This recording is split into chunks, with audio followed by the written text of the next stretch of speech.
اس رات جب نون لیگ ہار رہی تھی، پہلی رات جمعرات کو اور جمعے کی رات کو، تو رات فوری طور پہ ملٹری اسٹیبلشمنٹ کی طرف سے تمام علاقوں میں آر اوز کو رزلٹ دینے سے روک دیا گیا.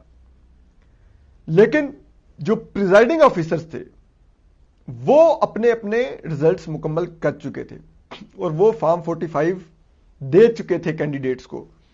تو اب یہ ایک مشکل پیش آ گئی کہ اب کیا کریں. اب وہ کینڈیڈیٹس تو فارم 45 کو ٹوٹل کریں گے اور کہیں گے کہ جو فارم 47 پہ مکمل رزلٹ ہے وہ رزلٹ سے میچ ہی نہیں کرتا، یہ ووٹ کاؤنٹ اور وہ تو 2 نمبر رزلٹ ہے. لیکن اس کے بعد فیصلہ کیا گیا کہ جیسے تیسے یہ اب کیا جائے گا. اس کے بعد جو پریزائڈنگ آفیسر تھے ان کو کہا گیا کہ وہ رزلٹ کے فارم 45 لے کر پہنچیں آر او کے آفس. اور اس دوران جب وہ آر اوز کے آفس پہنچ گئے تو ان کو گھنٹوں انتظار کروایا گیا. آر او نے ان سے رزلٹ نہیں لیا. جو ہمارے آئی ایس آئی اور ایم آئی کے دوست ہیں وہ پھر ان آر او کے دفاتر پہنچنا شروع ہو گئے اور ان آر اوز کے دفاتر میں پھر منیمم 4 لوگ آئی ایس آئی کے بیٹھے ہوتے تھے، ورنہ کئی جگہوں پر 10 سے 14 آئی ایس آئی کے آفیسرز نے ٹیک اوور کیا آر او کا آفس. ٹھیک ہے.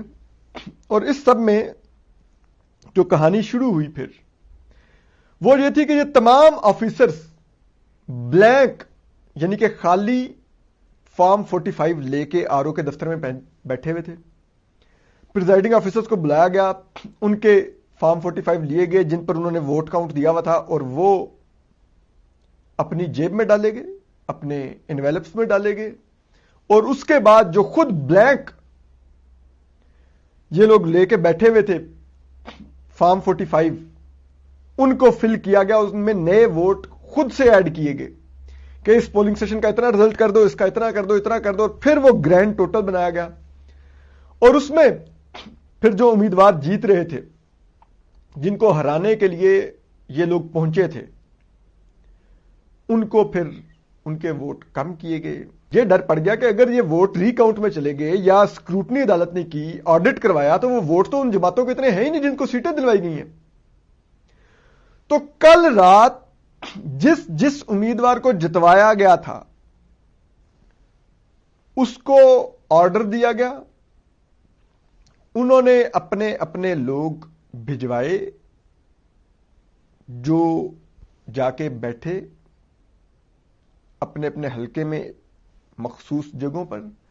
وہاں پر ان کو بیلٹ پیپرز دیے گئے. انہیں کہا گیا کہ آپ کے اتنے ووٹ شو کیے ہیں، اصل میں آپ کا ووٹ یہ ہے. ٹھیک ہے، کیونکہ پریزائڈنگ آفیسرز کے ان کے پاس موجود تھے اصل والے بھی فارم 45، تو ان کو کہا گیا اصل فارم 45 کے مطابق آپ کے ووٹ اتنے ہیں. آپ نے جو ہم نے فارم 45 بنایا تھا اس میں آپ کو ووٹ دیے ہم نے اتنے، تو اب جو اتنے ووٹ کا گیپ ہے یہ آپ ابھی فل کریں. تو ان سے وہاں پر ٹھپے لگوا کے ووٹ ایڈ کروائے گئے. انہوں نے اسی وقت ٹھپے لگائے اور پھر وہ ٹھپوں والے ووٹ بھی ان بیگز میں ایڈ کیے گئے. یہ کل پوری رات یہ پروسیس جاری رہا.